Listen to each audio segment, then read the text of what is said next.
I was cornered from in front of me with Mr. Zeminski,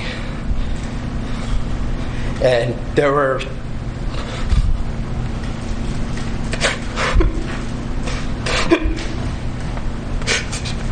three people right there. Take a deep breath, Kyle. An emotional week for Kyle Ritttenhouse as the 18-year-old broke down on the stand this week, describing what happened from his point of view on that fateful night in Kenosha, Wisconsin. Here now to discuss the legal angles, criminal defense attorney Brian Claypool. Brian, thanks so much for being with us on Justice. Now, there were three people who were shot. One is Rosenbaum, the other is Huber, and the third is Grosskreutz, who is still alive. But I want you to listen to this sound from Dean Hernandez before I ask the question. Rosenbaum was attempting to push a burning dumpster into police vehicles that were occupied by police officers, human beings. And once someone put that dumpster out, he immediately started to get confrontational. All right, so there you have a witness to what was going on with Rosenbaum and Kyle that night. And in addition, Rosenbaum, not in that clip, I should say, the witness not in that clip, said that Rosenbaum tried to reach toward Kyle and grab his gun.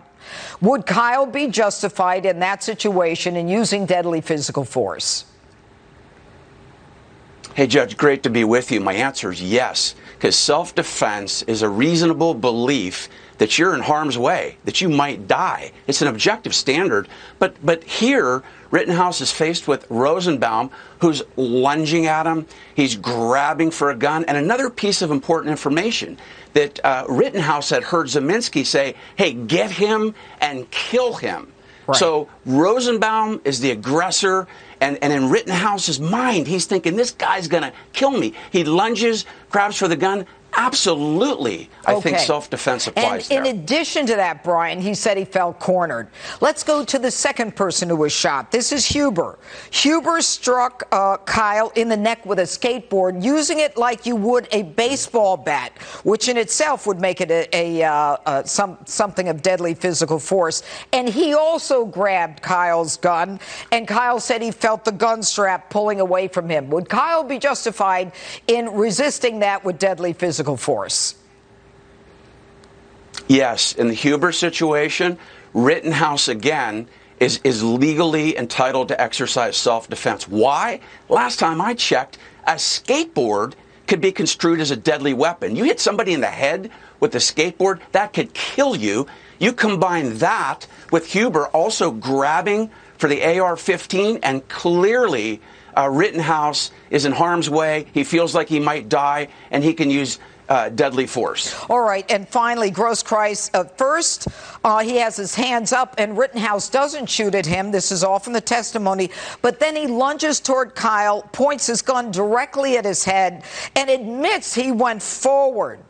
Would Rittenhouse be justified in using his force to defend himself? Yeah, the Grosskreutz case is laughable. I mean, that shouldn't even been brought. No charges should have been brought in this case. This is ridiculous. I mean, he points a gun at Rittenhouse. Why would you charge Rittenhouse with any crime? Rittenhouse has every right at that point to shoot and save his own life. And the common thread, Judge, with these three victims is that they were all three aggressors. Right. They were chasing after Rittenhouse, and they were being the aggressive ones, and that's what led to what happened. All right, Brian Claypool, thanks so much for being with us tonight.